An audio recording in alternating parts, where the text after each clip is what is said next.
సింధు సింధు నువ్వు ఇక్కడికి ఎందుకు వచ్చావు? నువ్వు ఆగు యష్. స్వాతి ఎక్కడా? హే, నీకేమన్నా పిచ్చా? స్వాతి ఇక్కడికి రాలేదని చెప్తే నీకు అర్థం కాదా?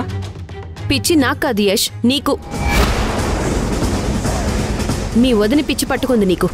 అందుకే నీ చుట్టూ ఏం జరుగుతుందో అర్థం చేసుకోలేకపోతున్నావు. స్వాతి ఇక్కడికొచ్చింది, మధునే తనని ఏదో చేసింది. ఏం మాట్లాడుతున్నావు సింధు? స్వాతి ఇక్కడికి రావడం ఏంటి? అసలు తనని నేను ఏదో చేయడం ఏంటి? అలా అని కలలు కంటున్నావా ఏంటి? కల కాదు, నిజం. నిజాన్ని నువ్వు కలగా మార్చి చెప్తే యష్ నమ్ముతాడేమో కానీ నేను అస్సలు నమ్మను. సింధు, ఏంటి న్యూసెన్స్? నువ్వు స్వాతి ఫ్రెండ్సే కదా? ప్రాజెక్ట్ ఆపడానికి మళ్ళీ ఇద్దరు కలిసి కొత్త డ్రామా ఆడుతున్నారా ఏంటి? నా మీద లేనిపోని నిందలు వేయటం మొదటి నుంచి సింధుకి అలవాటి కదా తేజ.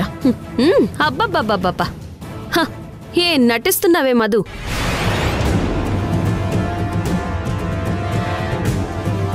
ఇదంతా చేసింది నువ్వే అని నాకు తెలుసు. మర్యాదగా స్వాతి ఎక్కడుందో, తనని ఏం చేసావో చెప్పు. లేదంటే నా సంగతి తెలుసు కదా, చెడుగుడు ఆడేస్తాను నీతో. చెప్పు. ఏంటి మరిది గారు,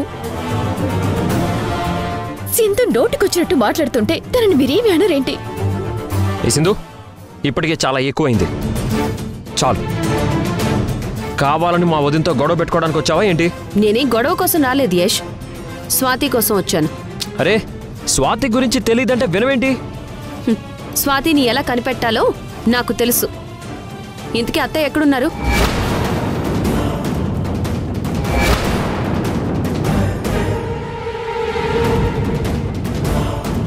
అతన్ని బయటికి పిలువు యష్, నేను మాట్లాడాలి. అమ్మో, ఇప్పుడు సింధు అమ్మని చూసిందంటే విషయం అంతా బయటపడిపోతుంది.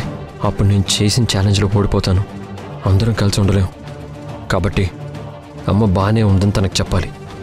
అమ్మని చూడనివ్వకూడదు. అత్తయ్య, అత్తయ్య, అత్తయ్య. అమ్మని పిలవకు. ముందు నువ్వు అసలు బయటికి రా. అది కాదు యష్, అత్తయ్యతో మాట్లాడాలి. అత్తయ్య ముందు రా. అది కాదు యష్. రా సింధు, నా మాట విను. నువ్వు రా, చెప్తాను. నేను మాట్లాడాలి. ముందు బయటికి రా. అయ్యో యష్, నన్ను వదులు. ఏంటిది యష్? నేను అత్తయ్యతో మాట్లాడాలి, నన్ను వెళ్ళివ్వు. సింధు సింధు ఆగు, నీకు దండం పెడతాను. నేను చెప్పేది విను. నా మీద కోపం తగ్గి మా అమ్మ ఎలాగో నన్ను ఇంట్లోకి రానిచ్చింది. అందుకు నేను చాలా హ్యాపీగా ఉన్నాను. ఇప్పుడు నిన్ను ఇక్కడ మా అమ్మ చూసిందంటే నీతో పాటు నన్ను కూడా ఇంట్లో నుంచి వెళ్ళగొడుతుంది. ప్లీజ్ సింధు, దయచేసి నువ్వు వెళ్ళిపో. ఓకే యష్, వెళ్తాను. నువ్వెలాగూ ఇక్కడికి వచ్చావు కాబట్టి మీ అమ్మతో పాటు ప్రాజెక్ట్ని కూడా జాగ్రత్తగా చూసుకో. ఓసారి ఆఫీస్కి వెళ్ళి అక్కడ ఏం జరుగుతుందో, ప్రాజెక్ట్లో ఏం జరుగుతుంది అన్నది కాస్త డీప్గా తెలుసుకో. ప్రాజెక్ట్తో నీకు ఎలాంటి సంబంధం లేదని చెప్పావు కదా, మళ్ళీ ఇప్పుడు ఎందుకు దాని గురించి మాట్లాడుతున్నావు? దయచేసి నువ్వు వెళ్ళిపో. వెళ్ళమని చెప్తున్నాను కదా.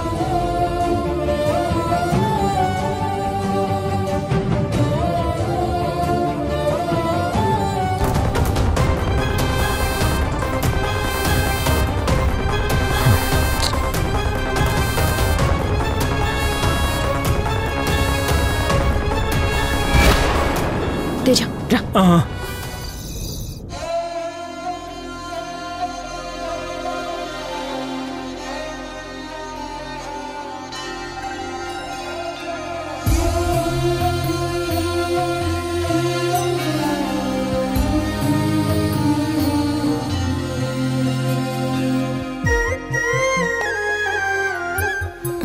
రే యష్, సారీరా. ఎందుకమ్మా సారీ? నేను కావాలని కాఫీలో షుగర్కి బదులు సాల్ట్ వేయలేదురా. నాకేం మతి స్థిమితం పోలేదు. చాలా రోజులైంది కదా కిచెన్లోకి వెళ్ళి. అందుకే ఏదెక్కడుందో సరిగ్గా గుర్తుపట్టలేకపోయాను. అందుకే పంచదార అనుకొని ఉప్పు వేశాను, అంతే తప్ప నాకు పిచ్చి పట్టిందని మాత్రం నువ్వు అనుకోవద్దు ప్లీజ్ రా.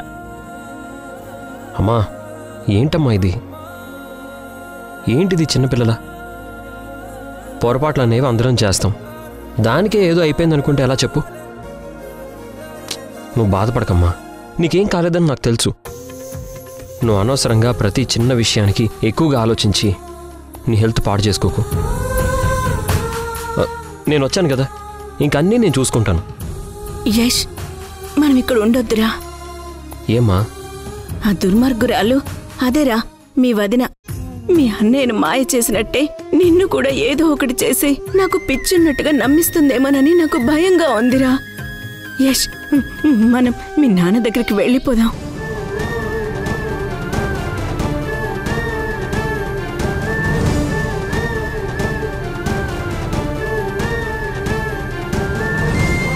ఈ పరిస్థితుల్లో నాన్న నిన్ను చూశారంటే తట్టుకోలేరమ్మా. ఏంట్రా ఆలోచిస్తున్నావు? వెళ్దాం అమ్మా, మనం తప్పకుండా వెళ్దాం. నేను ఎలాగో ఇక్కడికి వచ్చాను కదా, ఆఫీస్ పనులు కొన్ని పెండింగ్ పనులు ఉన్నాయి, అవి కంప్లీట్ అయిపోగానే మనం వెళ్ళిపోదాం. రే యష్, దొంగ చేతికి తాళాలు ఇచ్చినట్టు ఆ ప్రాజెక్ట్ అంతా మధుకి అప్పచెప్పేశావు. అది నిన్ను మోసం చేస్తుందిరా యష్. ముందు నీ ఆఫీస్ బిజినెస్ అన్ని నువ్వే హ్యాండ్ ఓవర్ చేసేసుకో. అలాగే అమ్మా. ఏరా, మీ నాన్న ఇంకా నా మీద కోపంగానే ఉన్నారా? అదేం లేదమ్మా, నిజంగా నాన్నకి నీ మీద కోపం ఉంటే మీ పెళ్లి రోజు నిన్ను కలవాలని ఇక్కడికి ఎందుకు వస్తారు చెప్పు? మేము ఇంటికి వచ్చేసరికి నువ్వు ఇంట్లో లేవు, మేము వస్తామని నువ్వు ముందే ఇంట్లో నుంచి వెళ్ళిపోయావంట కదా. నేను ఇంట్లో నుంచి వెళ్ళిపోలేదురా, పారిపోయాను. మధు మీ అన్నయ్య మళ్ళీ నన్ను పట్టుకొచ్చి ఈ గదిలో పడేశారు. మీ నాన్న వస్తారని తెలిస్తే నేను ఇంట్లోనే ఉండేదాన్నిరా. నేనే నా చేతులారా మీ నాన్నను కలిసే మంచి అవకాశం పోగొట్టుకున్నాను. నిజంరా, నన్ను నమ్మరా? అమ్మా, నిన్ను తప్ప నేను ఎవరిని నమ్ముతాను చెప్పు? పడుకునే ముందు టాబ్లెట్ వేసుకోవాలి కదా, వేసుకుందు ఉండు.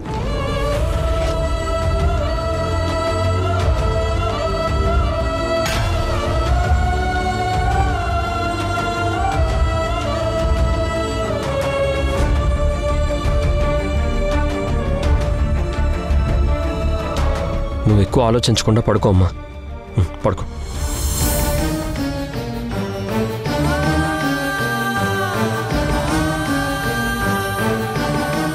అమ్మ చెప్పింది నమ్మాలనే ఉంది, కానీ అమ్మ బిహేవియర్ కొంచెం తేడాగా అనిపిస్తుంది. ఎప్పుడూ లేనిది కొత్తగా వదిన గురించి తప్పుగా చెప్తుంది. తన కళ్ళ ముందే అమ్మ మెట్ల మీద నుంచి కింద పడిపోయిందని అన్నయ్య చెప్తున్నాడు. తలకి బలమైన గాయం అవ్వడం వల్లే మెదడులోని నరాలు డ్యామేజ్ అయ్యి అమ్మకి మతిస్థిమితం తప్పిందని డాక్టర్ అంటున్నారు. వీటిలో ఏది నమ్మాలో నాకు అర్థం కావడం లేదు.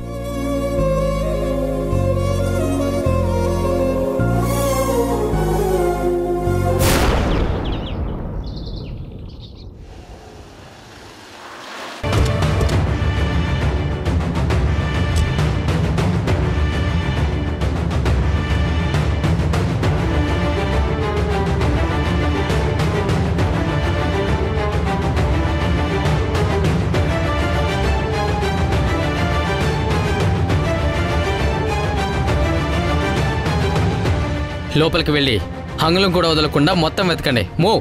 ఆగండి.